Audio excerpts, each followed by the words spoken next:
So let's talk about two of the most common mistakes we as men make after the relationship is over when it comes to breakups and how we can actually avoid these mistakes. Before I get into this, as a disclaimer, I want to say I don't expect us to get this right immediately. And the reason why I say that is because we're human beings, right? And we're never going to be perfect.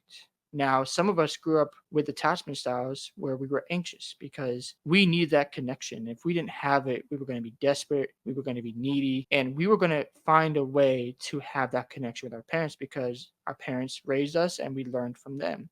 And if we never dealt with that during our adulthood and it showed itself during a relationship, that's hard to deal with because maybe it was a blind spot for some of us and we never really evaluated that as a weakness. And then when it reared its ugly head, like, whoa, I don't like this side of me. And then we dealt with it. So that's why I'm saying, I don't expect us to get it right immediately because I had that issue. So again, the first thing that we normally do is we act desperate. Surprise to no one. You see, when we build this relationship, when we invested our time, when we have shared feelings, we have shared our future and our expectations with another woman, and she says, I don't want anything to do with you anymore, that devastates us. And then it puts us in this mode where we're like, okay, I need to fix this and I need to reach out and figure out how we can get back together. Where the problem is, she asked you to move on and she doesn't want to talk to you anymore. And now you're being very clingy. You're, being desperate and wanting her attention, trying to show her that, hey, I actually care and that we can still work this out. When the reality is, she doesn't want to work it out. And that's a hard transition, especially when you're having these anxious attachment styles. So when you're being desperate after the breakup, you're hurting yourself because you're not allowing yourself to move forward without her in your life. Which leads me to my next point is being relationship focused. Part of the problem might have been you were so locked in on the relationship. You were constantly pleasing her. When she asked you to pick her up at 8 a.m., even though you had somewhere to be, you still picked her up. You were always around 24/7. You could never give her any space and you couldn't be independent without her. And you were always trying to please her. You were trying to make her happy, make her the number one priority rather than making sure you were growing, making sure you were getting better as a man, making sure you were taking care of your responsibilities. And by neglecting those responsibilities,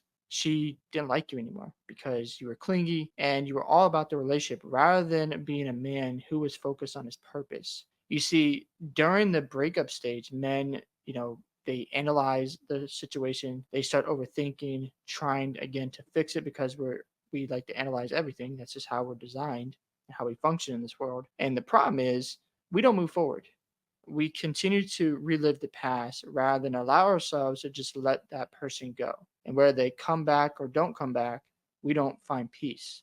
And we continue to focus on it day in and day out. Well, if you don't allow yourself space to, live your life, hang out with your friends, work on your purpose, focus on your job, and build a sustainable career or go after endeavors that you care about, and you're constantly thinking about her, you're always focused on the relationship and you're not allowing yourself to heal properly. And what happens is you're obsessed with her, you're trying to figure out if she'll ever come back. Then you find out she's in another relationship and now you're more devastated. And the problem is you're not looking at what's right in front of your face. There's plenty of women out there who actually want to get to know you. And when you're so caught up in the past, you don't allow yourself to move forward. Because again, she has already set the expectation that she wanted the breakup. And you have to give her, your absence. You have to be okay with that. Obviously, it's a hard transition because you spent all this time together, but at the same time, you want to move forward with your life because you don't know if she's going to come back. So why waste the next 3 to 6 months hoping she returns? And then if you're at the end of that journey and you didn't really grow, you just wasted 6 months of your life. That's why time is so important. I'm not saying not to cry about it. I'm not saying not to seek help or seek accountability. I'm not saying it's going to be easy. But what I am saying is if you continue to live in the past and focus all on the relationship and what you did wrong, that's going to kill you in the end. You don't want to be obsessed with it. First thing is, don't pay attention to her on social media. Don't ask her friends how she's doing. Don't ask anybody how she's doing. Don't call her. Don't text her. Don't look at her stories on Facebook, Instagram. Don't like any of her stuff on TikTok or wherever she's on. Don't pay attention to her. So what you need to do is go out and have fun. Make sure you're staying busy. So recognize you're a man, you've got value, you've got purpose. And when it comes to these behaviors, there's a saying that says, fool me once, shame on you, fool me twice, shame on me. So if you're in this predicament again where a relationship doesn't work out, don't make those mistakes. If you made the mistakes, okay, cool. Learn from them. Don't do it again because it's not going to help either side and it's definitely going to waste your time. That's the biggest thing I want to get across is don't waste your time. If you're hurting, understand it's going to get better. Don't make these mistakes and don't give her any of your attention during the breakup and just move forward. Hope you guys enjoyed this video today. Thank you for sticking to the end. Make sure you guys like the video. Love to hear your thoughts on how you got over a breakup and how you learned from your mistakes. Don't forget to subscribe to the channel. Also, go check out my other video where I talk about is no contact a big game, and I'll see you in the next one.